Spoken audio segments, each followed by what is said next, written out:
Just on my way to the Desert Museum outside of Tucson, Arizona, just west of Tucson, and I've stopped to look at all the cactus along the side of the highway. Some people say the cactus are the forest of the desert. They go right up the side of the mountain, as you can see. It's pretty cool.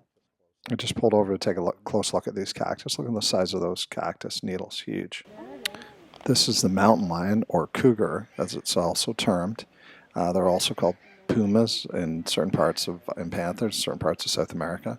But all the cougar and mountain lion term are synonymous with each other. Big predators. They hunt deer, elk, moose, bighorn sheep, cattle, horses, sheep. They're big hunters. They'll even attack humans if in the right circumstances. They prefer to live in dense and underbrush rocky areas, but they also can live out in the open territory as well, depending on the conditions of the area. They're the largest predator. Also, the jaguar, gray wolf, American black bear, and grizzly bear all would take it or be dominant in certain situations. Here it is laying sleeping. This is cool. They have these stamps for kids. You can stamp your paw prints of each of the animals that you see. Pretty neat. And you get a little passbook for it for the kids. It's neat. The open desert to the south is pretty cool. Right at the base of the Desert Museum. You can see there's nobody out towards this way. And here we have the prairie dog. The black-tailed prairie dog goes all the way from the Great Plains, from the U.S.-Canada border, all the way to the Mexican border.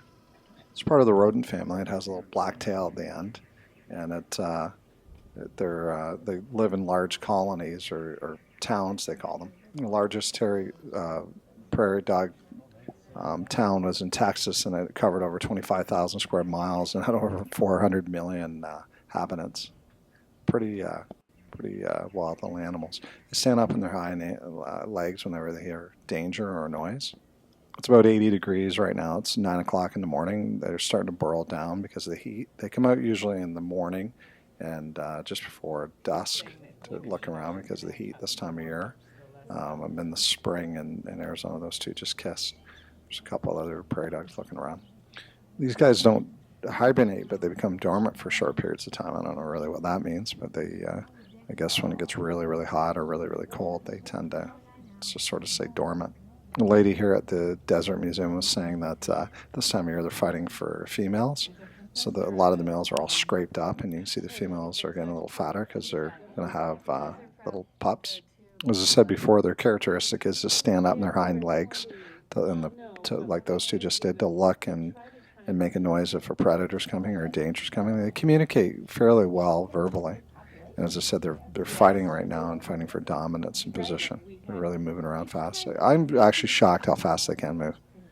This species was the most dominant of the prairie dogs. It's not as much now because of habitat destruction. And Lewis and Clark in their journals talks about the black-tailed prairie dogs and seeing them as they're traveling across the continent. Adults usually weigh from 1.5 pounds to 3 pounds. Males are usually heavier than the females. Body length is about 14 to 17 inches, and the tail can be 3 to 4 inches long. So it's pretty interesting. There's a guy digging away, doing their little burrows. As I said before, they're found from about southern Saskatchewan down to Chihuahua, Mexico, if I pronounce that right, through to Dakotas, Wyoming, Colorado, Nebraska, Kansas, Oklahoma, Texas, Arizona, and New Mexico. They're pretty much an American prairie dog, but they are found a little bit in Mexico and Canada. Their habitat is usually short grass prairie or mixed grasslands, sagebrush, steppe, and desert grassland. So the evolutions gear them up particularly for those environments. As everybody knows, they're subterranean burrows. They burrow down in things called a soil. They go down into the soil. And they're communal. As I said, they live in large groups. Look at that male to the right, how beat up he is. He's been fighting for females. Mating occurs from February to April, so I'm right at the end of the mating season where they're going to start breeding. And I guess about 10% actually have litters. And there's two sitting together. That's so cute. Of course, the bighorn goats are synonymous with the mountains and going out the mountains. They're found all throughout the Rockies, all the way from Canada, all the way down into Mexico. Pretty interesting. Pretty abundant climbers. They can go up and down huge cliffs.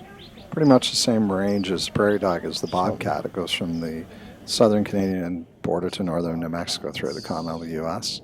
And it's, again, a predator, a small predator that works in the semi-desert urban edge landscapes and forest edges. They're territorial and solitary animals, so they tend to stay to themselves. Their population actually has bounced back from humans because of overhunting, but it's come back a bit in the last few decades. Same range, the gray fox goes from southern Canada, but this one goes all the way down to Colombia. This little guy here, they've put up a towel for his comfort. Here's the hot desert. It's about, as I said, 80, about 9 in the morning, almost 10 now. You definitely need water out here. And this is the coyote, famous and all throughout North America. They're smaller here in the Southwest. They're saying that it's synonymous with the American Southwest. I guess it is in movie and literature, but you hear coyotes all over wherever you travel, even in the East. So I see they have set up here a little stamp for the paw prints of coyote, which is cool. It's sort of like all the other animals they have there, so kids get to know their paw prints. How big is a coyote? 20 to 30 pounds. And I am correct. It's not much bigger than my Bijans. Yeah, 20 to 30 pounds. Are actually fairly small animals, especially here in the Southwest. In other parts of North America, they become larger. This guy's hiding. It's hard to get a good shot of these guys.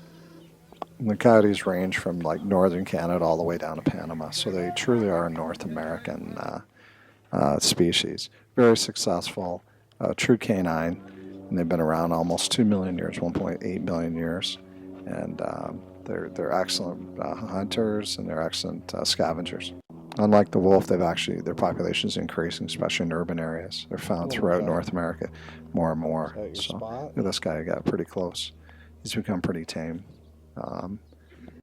Cool animal. I live here in Arizona in the winter months. And I've heard them every night, hundreds or dozens of them. I never see them. Well, I see them the odd time run by, but never got this close to them. Of course, it's in a museum, but it's pretty cool to get that close. Love to see them howl.